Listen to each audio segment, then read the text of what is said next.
Hi, and welcome to Historical Influence. The Industrial Revolution, sometimes called the First Industrial Revolution, was a pivotal transitional period in human history. It represented the move from hand production methods to machines, introducing new processes for chemical manufacturing and iron production, and increasing the use of water and steam power. Beginning in Great Britain around 1760, the revolution spread to continental Europe and the United States by about 1840. Economists consider the onset of the Industrial Revolution the single most important event in human history, comparable only to the adoption of agriculture in terms of material advancement. This era transformed largely rural agrarian societies into industrialized urban ones. The immense increase in output led to an unprecedented rise in population and population growth. Before the IR, goods were meticulously crafted by hand. Afterwards, they were mass-produced in factories. While some historians debate the precise timeline, noting that economic and social changes occurred gradually, the years between 1760 and 1830 are commonly cited for its major activity. Why did this transition begin in Britain? By the mid-18th century, Britain was the leading commercial nation, holding a global trading empire. Key requirements for industrialization were met. Britain had high agricultural productivity, the British Agricultural Revolution, freeing up labor and ensuring food surpluses.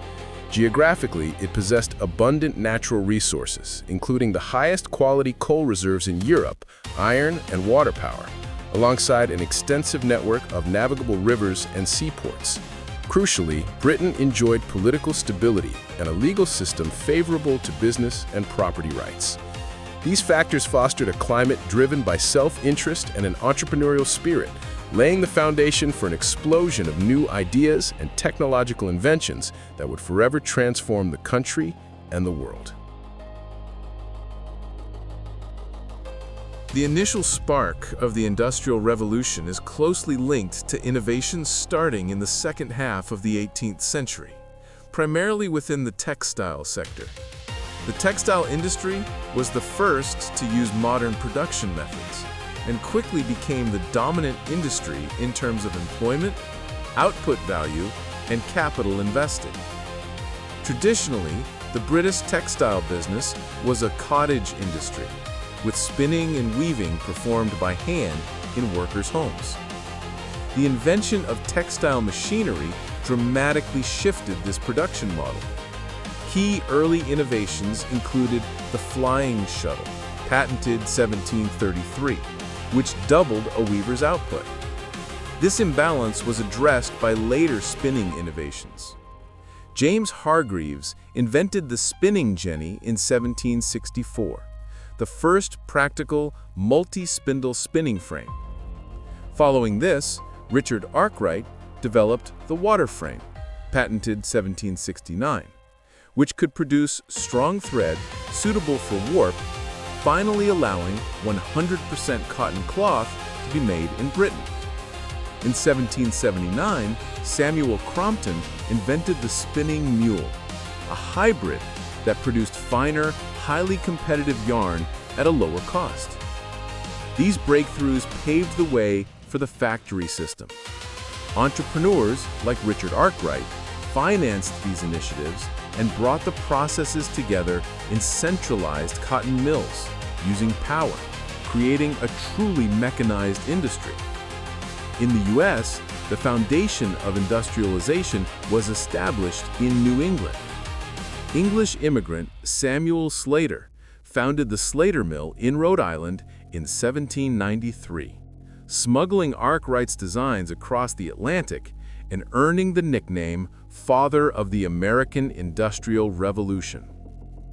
Furthermore, Francis Cabot Lowell established the Waltham Plan in 1814, centralizing all fabric production tasks and employing young women under a structured, regulated lifestyle designed to avoid the harsh conditions seen in English industrial towns. The development of the stationary steam engine was a crucial pillar of the Industrial Revolution. Thomas Newcomen introduced the first successful piston steam engine before 1712, primarily used to drain hitherto unworkable deep coal mines.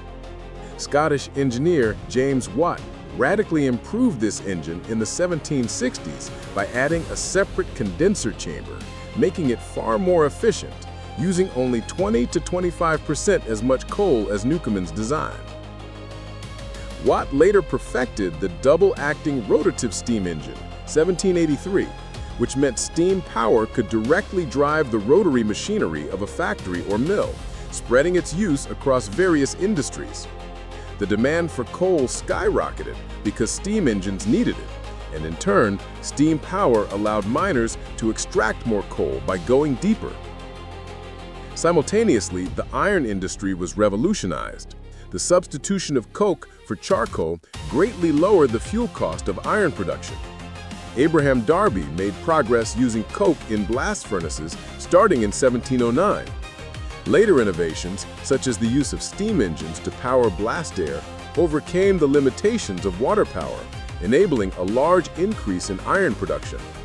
Henry Cort's puddling process, 1784, produced structural-grade iron at a relatively low cost. The supply of cheaper iron and steel aided a number of growing industries, particularly those making machinery and engines. Improved transportation infrastructure was essential for moving raw materials and finished products quicker and cheaper. Britain improved its inland transport through new roads, like John Macadam's macadam roads, and most importantly, canals. The Bridgewater Canal, 1761, was a huge commercial success, leading to a period known as Canal Mania. However, canals were largely superseded by the railways from the 1840s. The widespread introduction of inexpensive puddled iron and the development of the high-pressure steam engine made railways practical. The Liverpool and Manchester Railway, the world's first intercity railway, opened in 1830, leading to a surge in construction known as railway mania.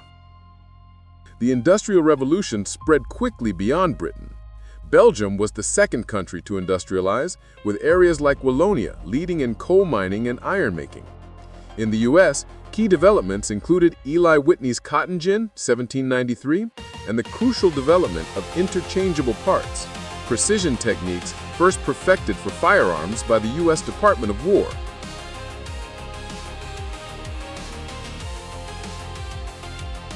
The growth of industry led to massive urbanization as huge numbers of migrants moved from rural areas to cities seeking work in factories. Manchester, nicknamed Cottonopolis, experienced a 6 times population increase between 1771 and 1831.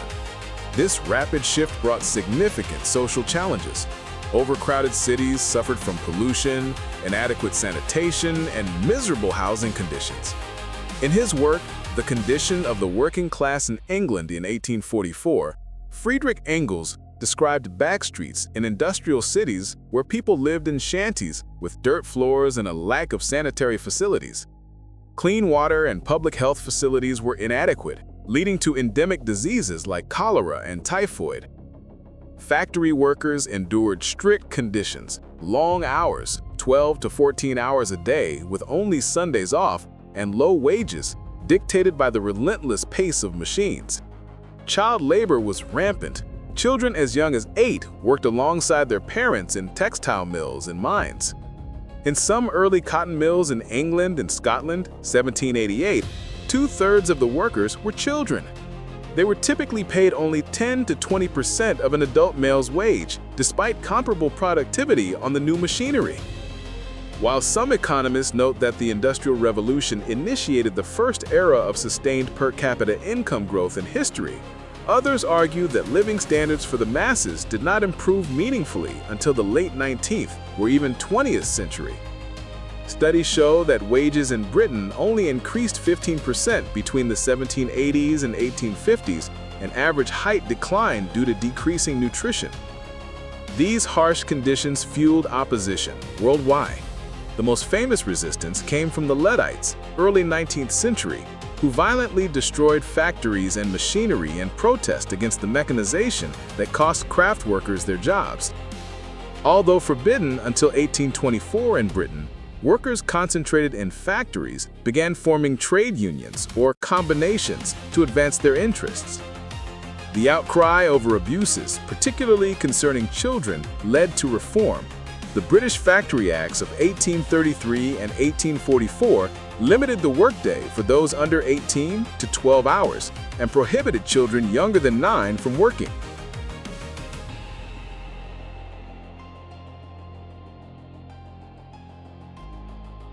The Industrial Revolution fundamentally altered the course of world history.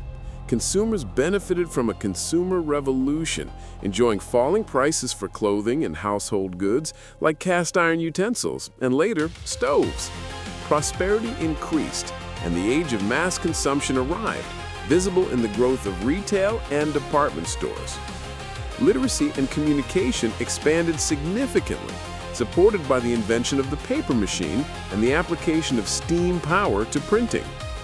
Advances in communication, such as the telegraph system patented by William Cooke and Charles Wheatstone in 1837, became essential for coordinating the new, fast, steam-powered trains. Around 1870, rapid growth reoccurred, marking the Second Industrial Revolution, SIR.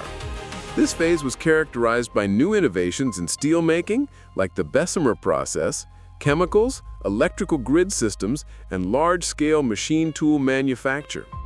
Technological leadership shifted from Britain to the US and Germany. American contributions, such as the development of standardization, interchangeable parts, were critical to mass production. Standardization led naturally to mass production, often utilizing assembly lines. This enabled the throughput time for products like the Model T Ford to fall dramatically, leading to steep consumer price reductions. The organizational methods of the SIR, such as mass distribution and efficient inventory management, continue to shape modern large corporations. However, the IR has faced substantial criticism. The unprecedented growth in coal consumption and industrial chemical discharges led to a massive, unprecedented level of air and water pollution. This crisis sparked the first modern environmental laws, such as Britain's Alkali Act, 1863, to regulate pollution from chemical production. Intellectual hostility, notably from the Romantic movement, recoiled against the upheavals, urbanization, and pollution caused by industrialization. Ultimately, the Industrial Revolution created a massive, unprecedented economic division in the world. By 1900, Europe and the United States together accounted for over 85% of total world manufacturing output, fundamentally reshaping global political and economic power.